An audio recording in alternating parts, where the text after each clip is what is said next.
राज्यातील सरकारी आणि खासगी प्रकल्पांना गती देण्यासाठी राज्य सरकारने आता नवा निर्णय घेतलाय।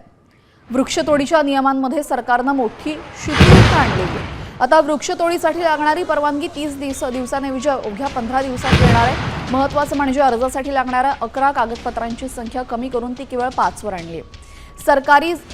सरकार जरी याला सुलभ प्रक्रिया म्हणत असले तरीही पर्यावरणाचं मोठ्या प्रमाणात यामुळे नुकसान होईल या भीतीने पर्यावरण प्रेमींमधून मात्र तीव्र चिंता व्यक्त होती आहे।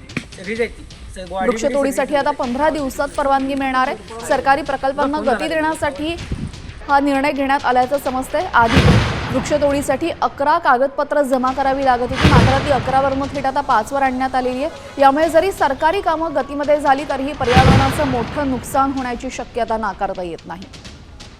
वृक्षतोडीच्या परवानगीची मुदत आता 30 दिवसांवरून थेट 15 दिवसांवर।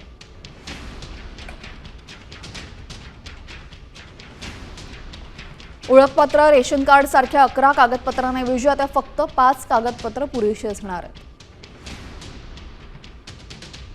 7/12 उतारा, नकाशा आणि संमतीपत्र या कागदपत्रांचा प्रामुख्याने समावेश आहे। तोडलेल्या झाडांच्या बदल्यात नवीन वृक्ष लागवडीचं हमीपत्र देणं बंधनकारक असेल। नियमावली सोपी केल्यामुळे राज्यातील हरित क्षेत्राला फटका बसण्याची शक्यता आहे।